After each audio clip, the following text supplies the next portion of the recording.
Hello out there, everyone on the internet.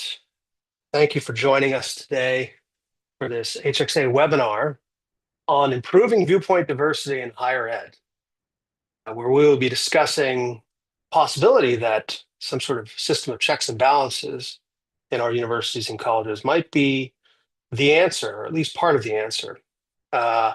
So let me just say a few things about what the function of these sorts of virtual events are. They are an opportunity for our HXA members to get a sense of like what the cutting edge of discussions are when it comes to open inquiry in higher education.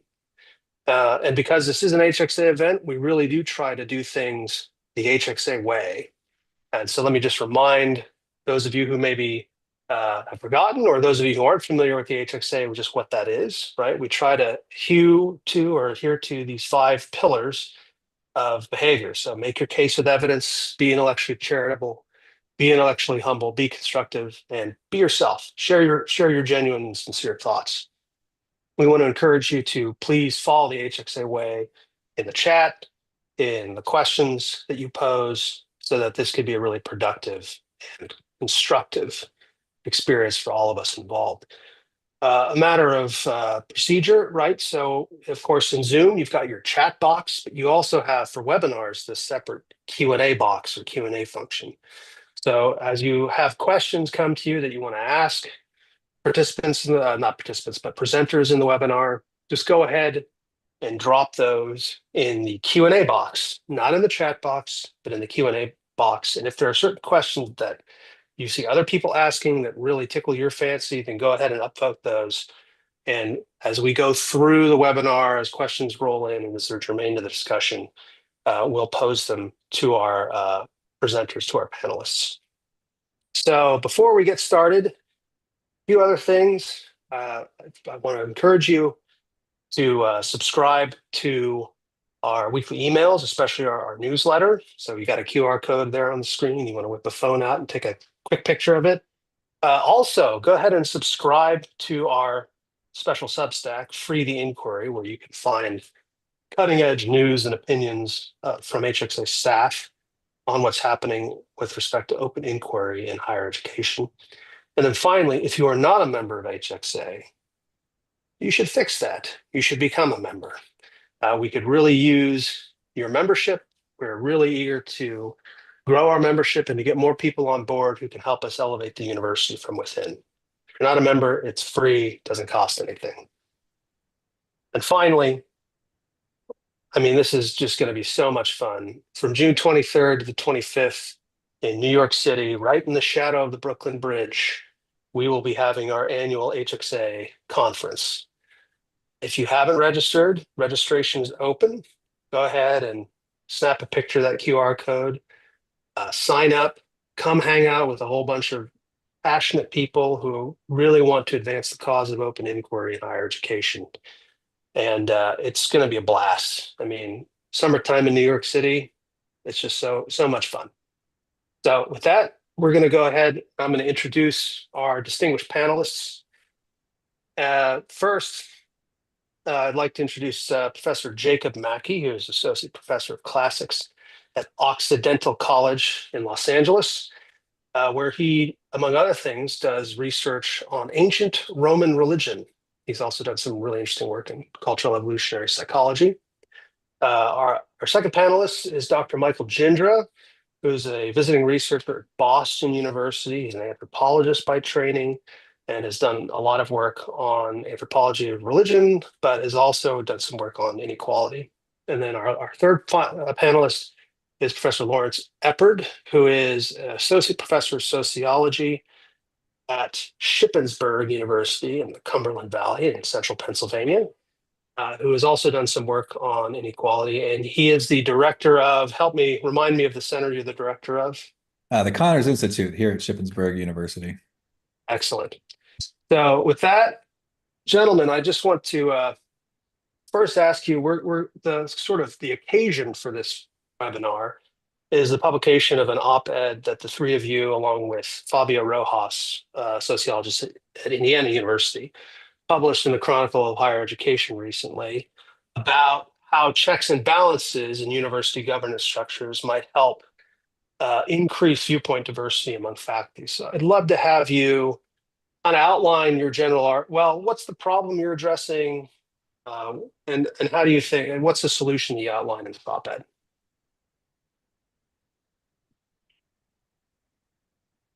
I can go first, I guess. The problem, yeah, I mean, just a real one-sidedness in departments in universities and lack of trust.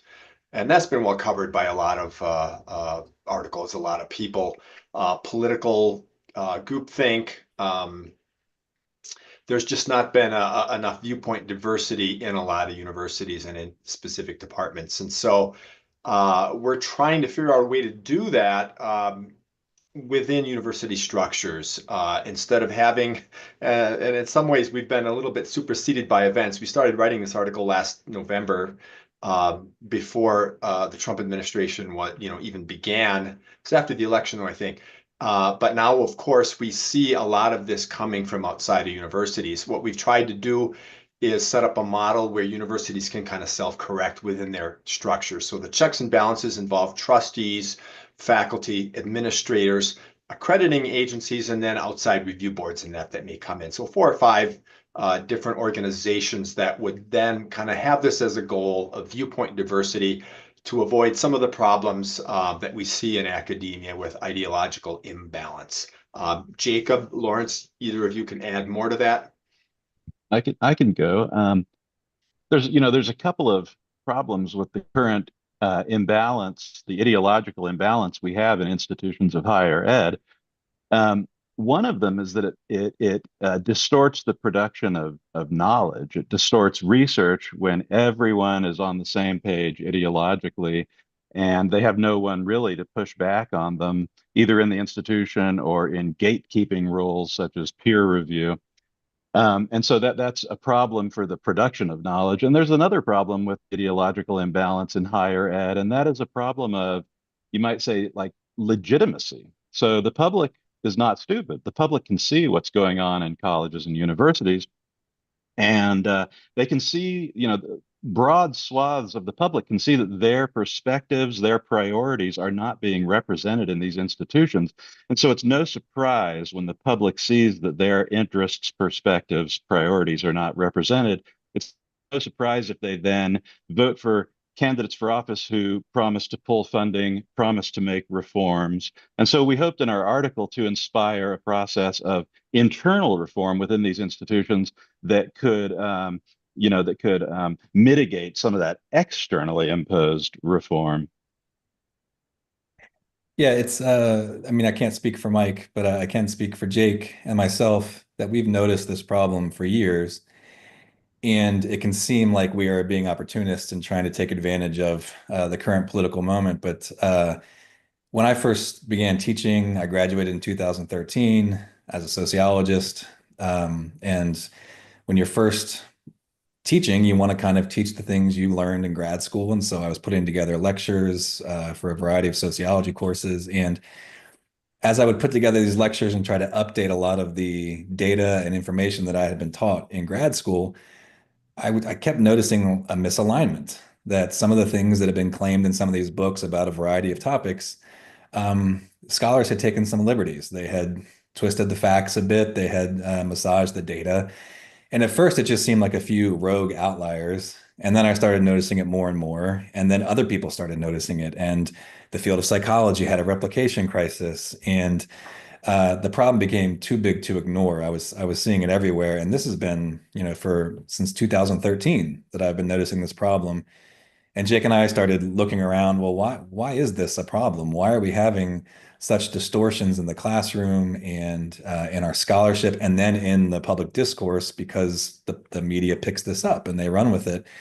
And yeah, I think the imbalance is pretty significant. I think UCLA, they find that it's like 5-1 liberal to conservative. Other studies, I think Mitchell Langberg has found that it's more like 9-1. And then in some fields, I mean, it's completely out of whack, 42-1, 27-1, et cetera. So this has been a long time coming for all of us. All of us have talked extensively about this for years. And just now we're seeing politicians coming in with a hammer and attempting to break the university in a completely inappropriate way in the opposite direction. And if we had just handled business ourselves, maybe it wouldn't have happened. So that's my perspective on this. So you've kind of characterized your first approximation, at least, what you think the problem of viewpoint diversity is on campus. I'd love to hear you say a little bit more about what you mean by checks and balances, and how adopting the proposal that you put in the op-ed would alter uh, university governing structures as we see them now, and what particular processes within those governing structures would see some change. Either of you guys want to go first? Go ahead. Well, I was going to give it to you, Mike. Mike's actually first author. I was listed as first author, but we can talk about it. I mean, we do all outline in broad strokes. These are basically suggestions for the conversation, right? To get the conversation started, which we didn't start, of course, but here are some areas we think there are some deficiencies. Here's some possible channels that we might go through to try to address them, but we don't have anything firmly or concretely. We do think that, and Jake, you can help me out here, but we do think that, and we said this in the article, senior administrators, trustees, provosts, people that have traditionally had a seat at the table, they just haven't really asserted that role in the hiring process, in taking a second look at advertisements that are really narrow and intentionally so to fit some sort of ideological direction of a department. University presidents knowing that certain hires would only further an ideological direction in a department and just rubber stamping the hire anyway. I think there's a lot that exists in current university structures that could start to turn the ship around a bit here. I don't think it's enough, but there is a role. We talk about shared governance, and I think that a lot of senior administrators and trustees have kind of abdicated and rubber stamped a lot of what faculty have been doing. So I think it's kind of clawing back some of that rather than creating a whole new role for university administrators. Jake, go ahead. Sorry. Yeah, Alex very helpfully reminded us before we started this conversation of the American Association of University Professors, the AAUP's 1966, 1967 statement on the government of colleges and universities, where they say that, I'll read, the building of a strong faculty requires careful joint effort in such actions as staff selection and promotion and the granting of tenure. And so we want to take really seriously the joint in that joint effort, and we want to invite other stakeholders in the university to really assert their role more strongly. Yeah, I mean, I just those are all great points. I mean, I first thought of this checks and balances model. I mean, I think it started to come up in the national conversation, and I just said to myself, why don't we adopt that within the university? We've got these ideological bubbles. We've got major problems. How would that work? And I just thought of the various actors and I said, look, we need to involve more people. We need to involve more groups, and especially the trustees. And that's maybe a little more controversial. We don't want them micromanaging what's going on in the department with every specific hire, but they have overall responsibility for the quality of their universities. And if there's a problem with that, they should be taking action along with the other parties to try to correct the situation. And so we tried to, we all wrote about this article, we tried to think about the best way to put this and how to balance these various parties and do it in the best way. Yeah, and we are extremely sympathetic to outside actors coming in bad faith and attempting to distort the university in the opposite direction. I guess a lot of the responses that I've gotten in my email box from people have been sort of in that vein, this idea that, they're going to come in and they're going to try to assert, politics or, leverage some power in order to fulfill their individual desires or really distort the program just in a different direction. And my response to that is, number one, many departments are already extremely ideological and carrying out politics in the manner in which they are hiring people and writing job ads. So it's already political, number one. And number two, if we decide just to double down and to hunker down and to try to resist all efforts to reform this process, it is going to be done by outside actors. We're seeing that right now. And that's not what we want. We actually see this as a way to stop the inappropriate manipulation of the university. So I get it. I don't want to trample on academic freedom. I don't want administrators hiring people who are not competent, hiring people simply for politics. But I think we should be honest that in a lot of ways, we do that now in a lot of departments, certainly in sociology programs. So let me try to steelman, and I do want to come back to this point about what kind of response you've gotten. But before we do that, I want to kind of steelman one kind of response to your proposal. So you've got a math department, for example, and they're getting together, and they've, the faculty and the math department have jointly decided, and they've come to some consensus that, we want to hire someone who specializes in algebraic topology, or, pick something really abstruse and abstract. And so they go through, they hire a bunch of, or they review a bunch of applicant files, and they forward an applicant to the provost or whatever the administrator is who's responsible for kind of making the final okay. I guess one of the challenges of kind of involving these other non-faculty, non-expert stakeholders is, how is a provost, or how is a trustee, or how is a university president in any position at all to evaluate the application file of someone for like highly specialized, highly technical, or even non-technical? Not I mean, if you're hiring someone in like who specializes in European history. I mean, isn't it just kind of silly to ask people that have no relevant expertise to be part of the discussion in the first place? Doesn't that just introduce a whole lot more noise into the process? Jake, you're shaking your. Go ahead. I think you got something to say there. Well, no, I agree. The steel manning is very effective, and it's absolutely right that I mean, the whole reason you hire professors and give them tenure is because, they are the subject matter experts. They're the ones you hired because you are not a subject matter expert. And so the idea that then, a president who, has absolutely knows nothing about math would come in and tell the math experts how to hire a math expert is problematic. But, this is a space where, we suggested that there are other avenues. Like, it doesn't just have to be a provost or a president saying, nah, I think you should actually be hiring a mathematician who does this other thing. You could have, there's already outside organizations like accrediting bodies. You could form committees of people with a broad range of expertise who could help, assist departments in locating where their areas of imbalance may be. And that may just be disciplinary imbalance. Maybe there's too many topologists, and there needs to be someone doing some other area of math, or it could be ideological, sort of partisanship kind of imbalance. So you could assemble either working groups for this kind of thing. You could bring in existing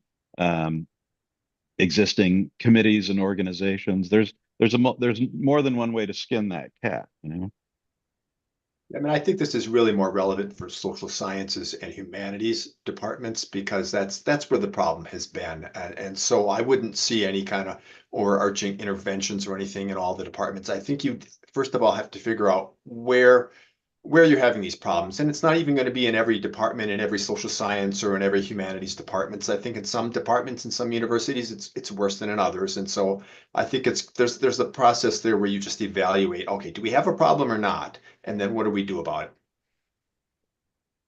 Yeah, And one of the so I mean the fear among faculty is that administrators are going to put their thumb on the scale in the opposite direction. I think our point is, number one, they have really, in many places, abdicated their responsibility completely, and they're really kind of rubber stamping. So clawing back a little bit of authority doesn't mean taking a disproportionate amount of authority, number one.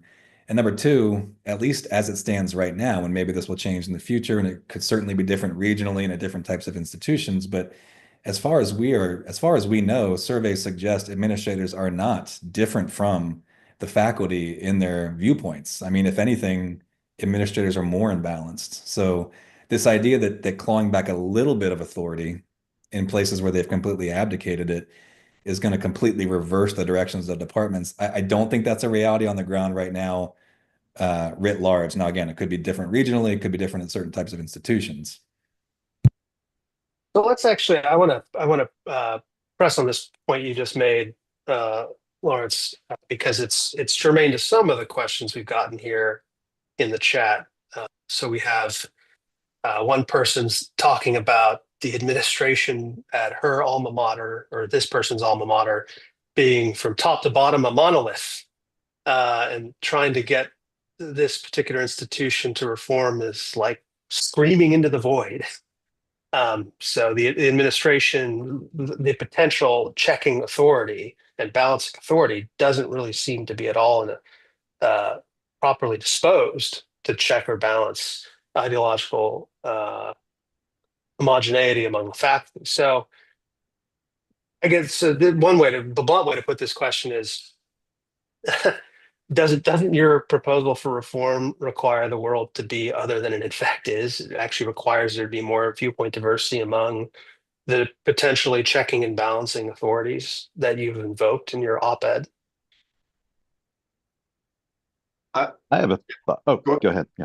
Well, I was just going to say, when I was thinking of this originally, I'm thinking, we do have a lot of problems in a lot of universities, and in reality, I think it's often going to have to come from the trustees. They're going to have to hire a president who's on board with this. You've got to get people who see that there's a problem and are on board with this kind of process. So if trustees hire a president that's on board with it, and then the president hires a provost, it kind of filters down that way. If you have a faculty that's reluctant to get involved or to change anything like this. So I see that that's happening. I think trustees, tend to be responsible to a wider audience, whether it's a state university or a private university. It seems to me there's a more ideological balance there. Maybe people can dispute that, and from that process, filtering down is what I'm thinking how it might actually work in reality. Yeah, I mean, So the point is a valid one.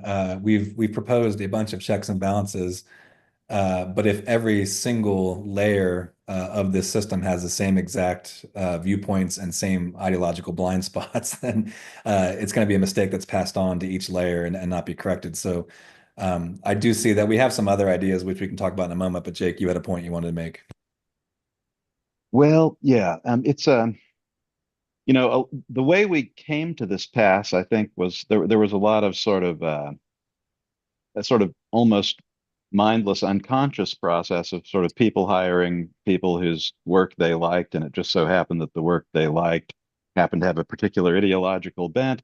But I'm actually kind of I have a certain amount of confidence in faculty and even administrators that if you sat down with them and just got really explicit about this, said, "Hey, everyone, let's just look at the sort of figures. Let's look at how much ideological imbalance there is."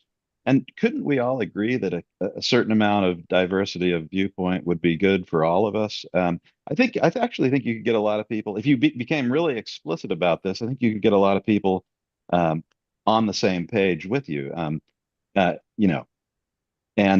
So I do think there's actually some hope within the faculty and the administration, even if everyone is skewed in their personal political leanings and ideological perspectives in one direction. I do think that if we just sort of started having these conversations on our campuses within our departments, you could get people to say, yes, look, I am a Marxist, but I recognize that it would be important to have someone representing, a Hayekian kind of view or, a neoliberal view, I think having the conversation and talking about it and being explicit about it and explicit about what we're doing is the first step. I have a lot of confidence there. To Mike's point about buy-in from the top down, I mean, that is crucial. So Jake and I have had some conversations about this very problem, which is, okay, specifically, what would the guardrails be? Specifically, what would the checks and balances be? One of the ideas we have been sort of passing back and forth is the idea of creating places like Connors Institute at Shippensburg University or the Hamilton Center at University of Florida, spaces that are specifically designed to be heterodox, that have some faculty lines where a humanities professor is going to offer some heterodox, courses along with the traditional courses, and the administration could make sure that that's represented in gen ed and that students could take that, and it could be kind of a marketplace of ideas. You could take the humanities courses that are more heterodox or not. But to Mike's point, and I'm not really sure how to get around this, and I think I saw a Konstantinos or somebody in the chat. I'm sorry if I mispronounced your name. But if you don't have buy-in at the top, then that center just becomes another place where that carries out the ideological project. The president doesn't agree with a new president comes in and the center exists, right? They put a director in place who doesn't want heterodox viewpoints, and that just becomes a reproduction of the same blind spots that occur across the university. So I'm not really sure. Dino, for sure. Yeah. I'm not really sure without buying at the top how this works. That's a good point, Mike. So real quick, again, it looks like the chat box is very active and very lively, which is great. But if you have got questions that you want answered, you make sure you put them in the Q&A box, because that's what's actually Sorry, I actively jumped monitored. I jumped the gun. No, Sorry. no, that's just fine. That's just fine. So I actually kind of wanted to raise a point here that might be germane, and it's germane to the sort of the Steelman attempt that I made a few minutes ago, the complaint about expertise. Take another example. You've got a history department, and the department is, say, for the sorts of reasons that Jacob is alluding to, they just tended to sort of hire people that are already kind of in line with their particular research interests, their particular approaches. To say it's like it's a history department that's dominated by people who are interested in environmental history, history of the civil rights movement, and so on. And they're having this debate and about what they want to hire in for this new faculty line that the administration is giving them. And they decide, we want to hire a historian of like the women's rights movement, 19th century women's rights movements. So they go to the provost and they say, hey, we want to do this. The provost says, no, you're not. No, you've already got a big cluster of people doing that sort of thing. We don't want you to hire another person like that. What we want you to do is we want you to hire a military historian. And the point I'd like to just sort of introduce in the discussion is it's not clear that in making that decision, the provost has violated any kind of canon of expertise, right? Because it's not clear that it's actually even a matter of expertise whether or not you should hire a women's rights historian or a military historian. It just seems like here are two different paths you can choose, and there might be reasonable ways of making those sorts of decisions about which way to go, but it's not like historians have some special advantage in making those sorts of judgments. So I guess maybe one other place where checks and balances might be relevant is when certain research interests come to dominate certain fields of studies to the exclusion of other also very legitimate research interests within a given discipline. So I would say that like in social sciences, there is a tendency to really want to hire people whose approach to studying society is heavily weighted towards examining structural factors as opposed to what you might call kind of agentic factors, right? Patterns in the ways people choose and structure their environments and things like that. So I don't know. What do you guys think about that as like, one place to get input is actually just there might be different centers of power within the university might have different preferences for the sorts of research interests they want to see represented on the faculty. And it doesn't seem clear to me, at least, that debates about those preferences can be settled just by appeal to expert authority. I think that's absolutely right. And I think, provosts and presidents and deans deny requests for lines all the time. for all sorts of reasons, right? And so, why not? Why not have them jump in like that? And I actually think, as you were talking, it made me think one thing we haven't really brought up, and we didn't bring it up in our article, is there's another stakeholder group that we haven't talked about, and that's students. And I know from my own experience with my students at my college that students really, it's not lost on them that everyone is sort of pushing a similar agenda in many of the humanities and social science programs. And I think the student experience, an argument could be made from student experience that there's a need for greater diversity. And that's something that a chancellor, a president, a dean could appeal to when they make that kind of intervention in a departmental, hiring process decision, right? This is a stumbling block I think we need to address, and maybe we keep talking about it, but you bring up a great point, Alex, which is, and this is something that I've been mulling over, and I haven't been able to really formulate a coherent response, but somebody has to decide that there is a hole or a weakness or a void somewhere in the offerings in the university. And it's not clear to me that a provost who may have risen themselves from the history department or the math department or whatever, with their very narrow area of expertise, is going to be able to do a really legitimate assessment of that.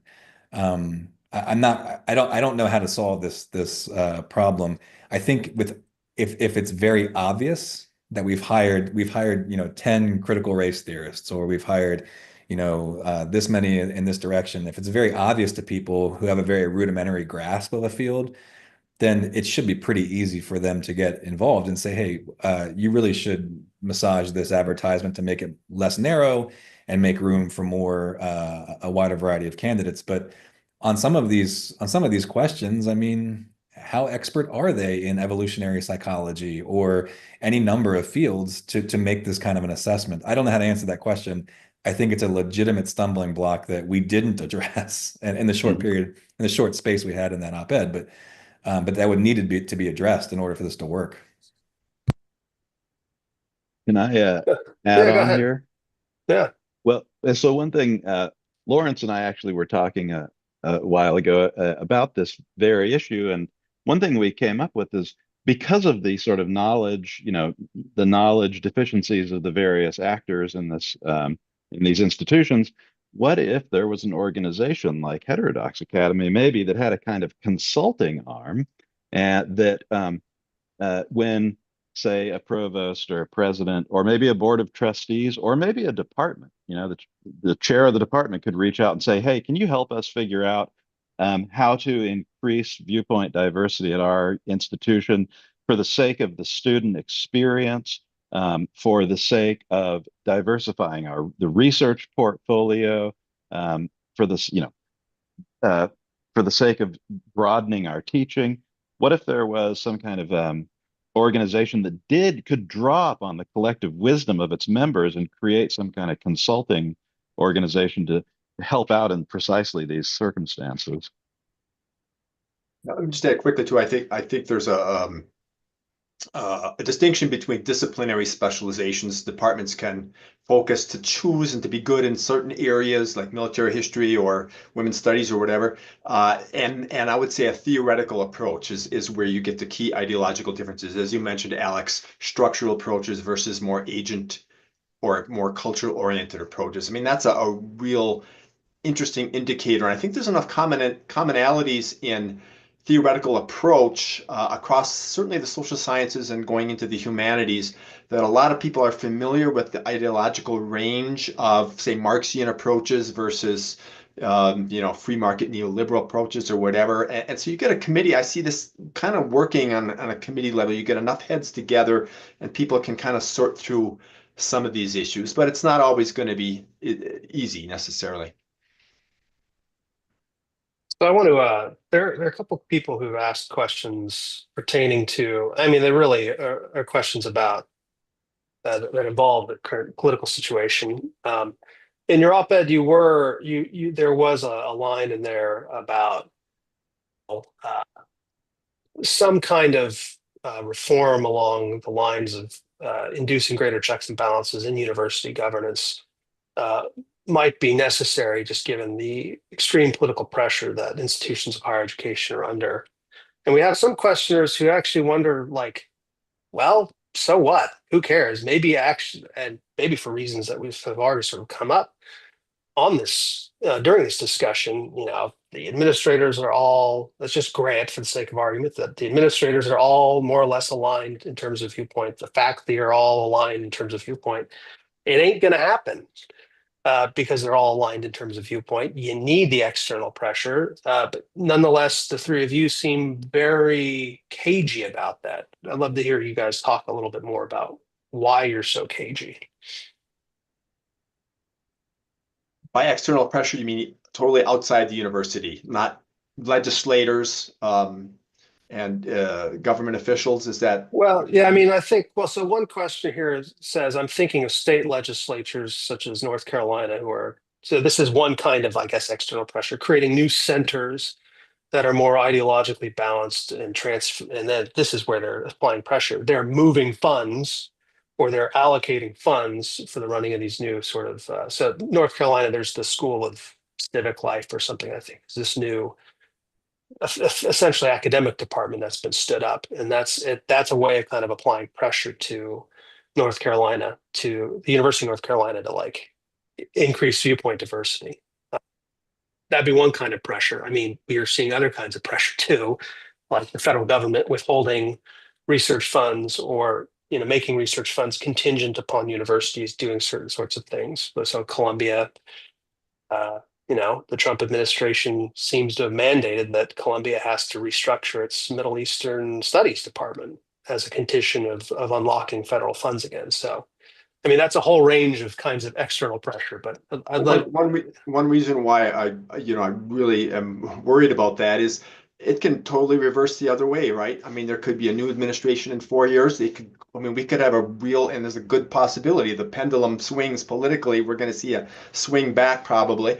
A future administration could go way in the other direction by hammering their own point of view. I just don't think it's a good precedent. I wish universities themselves would recognize the problem and do something about it. Yeah, when I think of my own discipline of sociology, if we're trying to address a problem with our research, and ultimately we want that to come to some sort of social policy that addresses some social problem. When I see a topic where we have distorted and massaged data, oftentimes there are some center of the road or center right ideas that we're missing that really could have helped balance out and made that a much more objective and much more rigorous study. That doesn't mean 50-50. It doesn't mean that, each study needs to be ideologically completely balanced and those sorts of things. And so the reason why I want to do it from inside of the academy is because I can see where sociology is missing these viewpoints without just doing some sort of, ham-handed kind of, let's come in and just get 50-50, or let's come in and just make sure some Republicans. I don't want Republicans in the sociology department. I don't want them not in the sociology department. I want my department to be seeking truth honestly and objectively. And the only way to do that is to get viewpoints that are missing and that are ignored and that are purposefully avoided and resisted into the department. The only way we can strike the correct balance, I think, is for us to do it, not for DeSantis to do it. He's just doing it for brute, raw politics. He wants Republicans in the university. I don't care. I don't actually care about the politics of the professors. It's really kind of a crass way for me to say, by not having these people, I'm not getting these perspectives, right? So it's just a proxy measure for that. I don't know, Jake, you seem like you wanted to chime in there. Well, still on the question of sort of caginess about external, maybe governmental interference. Is that what we're, still talking about? I mean, yeah. I'm actually not that cagey about the federal government breaking down on actual law breaking, and so there's lots of institutions that just flout anti-discrimination laws in hiring and in admissions. There's lots of institutions that have just public institutions flouted the First Amendment by compelling speech in some way on campus. There's lots of sort of laws related to tax exempt and nonprofit status that have been lots of laws around that have been, flouted because of universities, colleges pursuing partisan activities. So where there are clear violations of the laws in a very objective, surgical way, I think there's a real role for the government to step in and push some external reforms. And I think that pressure then would have a kind of wake up effect on people in these institutions. But it seems to me that maybe what the Trump administration is doing is much more sort of hurling sort of nuclear weapons at universities, and this sort of more scattershot approach. We're going to yank $400 million of funding, Um, so yeah, Yeah, rather and than I going after actually the specific law breaking. Yeah. I don't dislike the idea of legislatures saying we would like to have a center or an institute that's Yeah. multidisciplinary and that is heterodox. And in fact, that might be a place since presidents and trustees and provosts, I mean, forget trustees, but provosts and presidents may have their own narrow areas of expertise and they can't really monitor these things. Maybe that's the space where you do it. Maybe you do devote, you say, we're going to have a humanities line at this center. We're going to have, whatever, social science line, education line, whatever. And these are places where we're going to ensure that there are classes that are offered that are heterodox. And in this way, we'll leave the departments alone. They can continue doing the things that they do. And if they like one area of history, fine. We can counter that in sort of a marketplace of ideas in the university by ensuring that there are going to be some alternative classes offered. And again, not classes that teach flat Earth, not classes that teach that there's no racism or things like that, but that offer legitimate perspectives that are missing in the university. You could carve out that space, and then you're not really getting involved with the department's hiring processes. You're creating balance by having this other area of the university that teaches the same types of classes, but you're Yeah, not interfering with the departments themselves. absolutely. Yeah, there's so I was outlining some sort of, if you want to put it this way, negative interventions where the state governments, federal government can get involved when they see law breaking. But what Lawrence is outlining is positive interventions. And there's no reason why a state legislature shouldn't say, hey, we're going to fund a big institute at this university. It's not going to infringe on anyone's academic freedom. We're not firing anyone. We're not telling them what to do, but we're just going to, and this new center is going to promote, civic education. It's going to promote the study of America's founding, ideals and history. It's going to do military history. Yeah, I would Both just positive and negative intervention. Yeah, I would just caution, against that is, and I know that's not what you're saying, that to be kind of the main way we do this is through the centers, because I'm concerned about the general ed curriculum. DeSantis yanked all sociology courses in Florida. That shouldn't happen. If sociology departments themselves were more balanced, maybe he wouldn't have done something like that. So the gen ed curriculum and what all students have to go through is important, I think. Mhm. So we got a question here. So, isn't there a danger in thinking that we can end political bias in academia by having higher authorities impose political bias in the other direction? So, putting a thumb on the other side of the scale with preferences for, say, conservatives.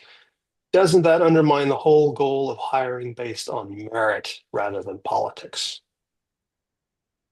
I mean, I can feel that just because I had addressed that somewhat in my previous answer. Absolutely. And I don't, and a lot of these are really crude measures. I'm saying certain perspectives are missing in sociology that a liberal could present, right? So Lawrence Eppard, am left of center politically, and in my teaching and in my research, I try to present perspectives that I believe are missing in my field. So I don't think we need more Republicans. I don't necessarily care about the political identification of faculty. That was a really crude way for us to think that you could ensure that perspectives that were missing were going to be present because these particular party IDs were going to carry those perspectives.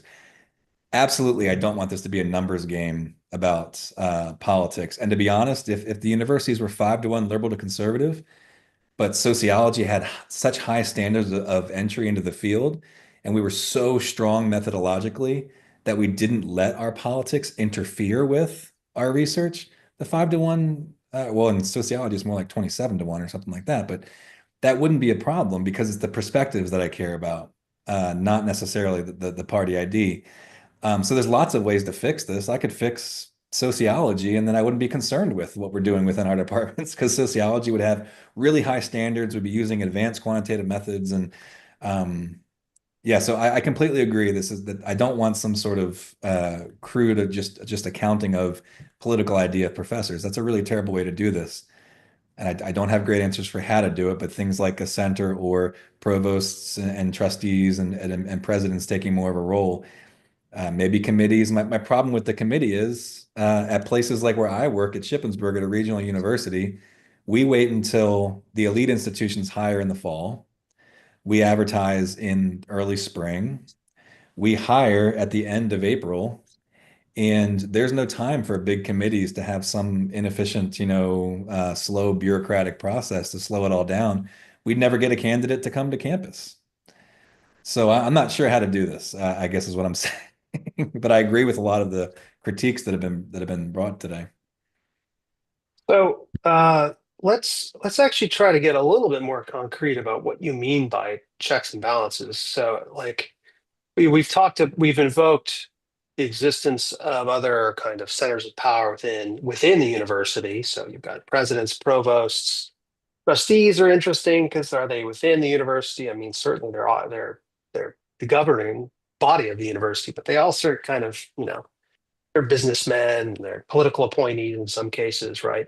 But so and I guess one question I have is like, where are the points of intervention? So we've talked a little bit about like making choices about what areas of research to hire in, um, making sort of thumbs up or thumbs down decisions when departments have forwarded candidates up the chain for a final approval. But what other kind of points of intervention and who can maybe exert influence at those points of intervention do you guys have in mind? And how does that like work in terms of checks and balances?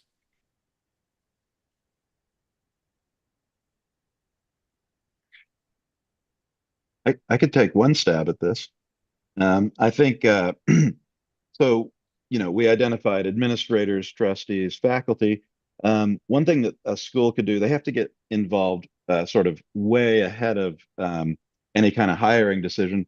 One thing that a school could do, and this could be something the trustees sort of, uh, establish a commission to do, is take a look at the sort of balance of viewpoints within the departments, within the divisions of the school, within the school as a whole, and then establish some sort of action areas and say, for example, across 4 different social science departments, we have a dramatic overrepresentation of critical race theory, for example. And so as a kind of action item, we want to say, any future lines, we would ask that you focus in these particular areas here. So it's a kind of checking and balancing, but you're getting involved in the checking and balancing before there's even anything to balance, before there's a check to balance, right? You're saying we've taken an inventory of the school and we see that there's plenty of this and there's very, very little of this. And so we would sort of propose that future hires in the social sciences, the humanities, whatever, address these areas of deficit. That would be one way to exert that power. And it's not reactive. It's not coming in and saying, oh, nope, you can't hire that person. Oh, sorry, can't hire that person.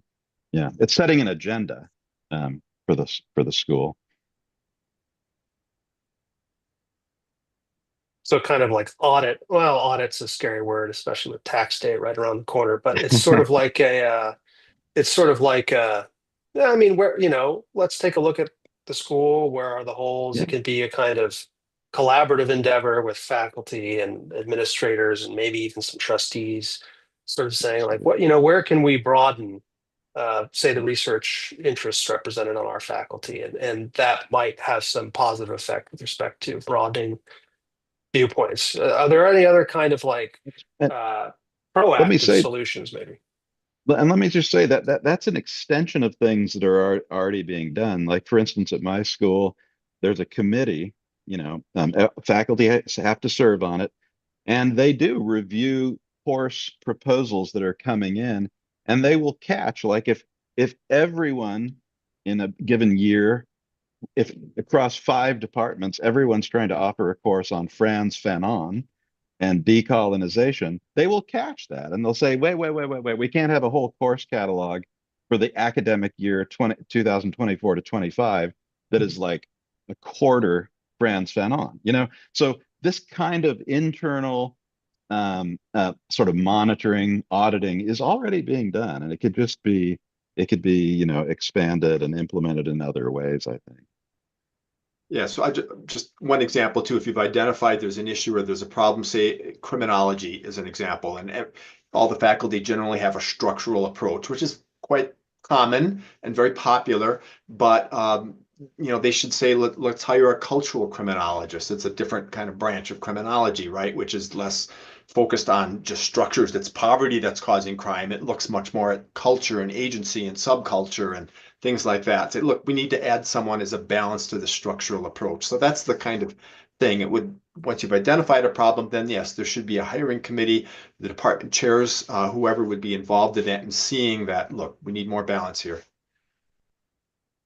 I do wonder. I mean, I like the idea of setting an agenda, saying we're going to do a cluster hire in this area or whatever. I do like that idea because then you're not getting mired down in really inefficient searches that go nowhere and candidates move on and those sorts of things.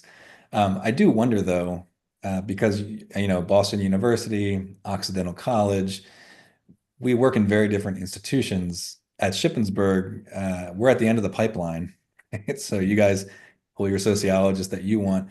I do wonder by the time you get to the end of the pipeline, if there's going to be any diversity left, right? I mean, if we're producing sociologists that are all from one perspective, we might just be left without somebody to hire if we decide to go for a cultural approach or to go for an agentic approach, et cetera. So I would think all the conservative sociologists are being left to the end of the pipeline. They've all been weeded out by maybe I've yet by to, the and maybe they other exist. institutions. I've yet to meet one in person, but Yeah, right. So we've got a sociologist. I believe, Lawrence, you did your PhD at the University of Florida. Is that correct? yes, So long before mine's signed by Rick Scott. Not much better, but okay, Rick Scott. All right. Florida, in many ways, has been, I guess, depending on your perspective, a trailblazer or a pioneer in very vigorous external interventions in the operations of their public institutions of higher education.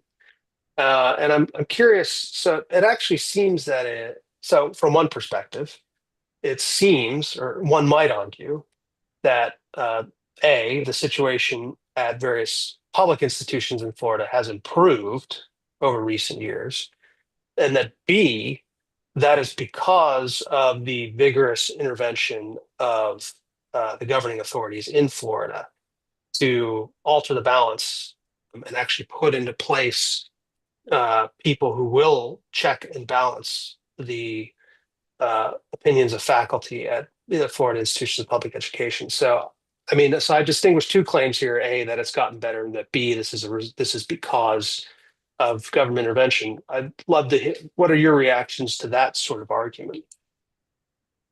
I would just say, as somebody who talks about this a lot and gets a lot of pushback from colleagues all around the country, it is very much the case that clawing back 1% of power of authority, 2%, 3% to faculty feels like fascism and gets called that. So, I mean, you may have a point. I mean, it may be the case that even drastic changes from the outside just bring us into a little more balance. They don't even really correct the problem, but they make us less egregious in terms of being, I think I read anthropology is 47-1 or something like that. So maybe all of our concern about external pressure is all for naught. I mean, maybe ultimately they would do it better than we would. I don't really have an answer to that. I think in cases like Florida, certainly, I mean, I'm a liberal. I get really worried about things like the Stop Woke Act. I take one look at that and I'm like, oh no, no, no, no, no, no, no. Like we're just not going there. And part of that pertained to public higher ed was found unconstitutional by a federal judge, right? So people such as myself, certainly people more to the left than I, are going to see that as fascism, as Lawrence said, right? But it might be possible also to just see it as a kind of growing pains and a sort of a democratic process of testing the limits and seeing what you can do. And DeSantis accepted when it got struck down by the court. Maybe this is just part of the rough and tumble of sort of democratic management of public institutions, right? Democratic with a small d. You push, and yeah, maybe as Lawrence said, the end result is going to turn out to be these public institutions in Florida have been improved. I think I want to check back in 10 years and see myself. I'm really curious. I mean, I'm sorry, go ahead, Mike. Yeah, I was gonna say it's pretty scary to see them going through, and maybe this is exaggerated, I don't know, going through grants or research or classes that mention diversity, right? Throwing it all out. I study diversity, right? Yeah. It's I study inequality, right? But I don't study it. I'd like to say I study it from kind of a centrist position and teach it from a centrist position. So that that's scary. Yeah, there may be some good things happening with this. But I tend to look, we need to do long term, beyond years down the line. What kind of procedures, what kind of structures can we set up within universities to make the situation better? Yeah. Yeah. So I guess that's a good point to end this webinar on is, there maybe we need to check back in 10 years and look at what happens in Florida. My own opinion, for what it's worth, and it might not be much, is that it's too early to say whether things are better in the long run. And then, one concern is that this sets up precedents when the pendulum does swing back to the left politically. What if the new regime wants to start intervening in its own particular way? So, you set a precedent in this sort of way. But, I think that what you just said, Michael, resonates with one way of thinking about what Heterodox Academy's purpose is, and that is to sort of elevate the university from within, figure out ways to persuade faculty, persuade others of the value and importance of viewpoint diversity and increasing it among our faculty. So with that, we can conclude. If you guys want to share anything about how people can get in touch with you, or if you've got websites that you want to promote, this is your chance to pitch yourselves, pitch your research. Any last words? Lawrence, did you have anything to say there at the end or not when I spoke or not? Nothing as smart as what you said. I'll say connorsinstitute.org. We're trying to do a lot of this stuff here. We love the Heterodox Academy. Thank you so much, everybody, for coming. And Jake and I got a book, The Poisoning of the American Mind. You can check it out on Amazon. George Mason University Press. Great. Available in all fine bookshops. And Uncle Jeff Bezos will send it to you too if you ask. Michael, any last words? I just say, I like a lot of other academics, I did just start a Substack recently. I give a little background to the article, a little more details on it. So just look, I don't know, I guess you find it by looking under my name, Substack. Substack.com. All right. Well, gentlemen, and to all of our participants, thank you very much. I'll give you 2 minutes back to your day, but really enjoyable discussion. And let's check back in 10 years and see where Florida is and see where higher ed is in 10 years as well. So Thank you, gentlemen.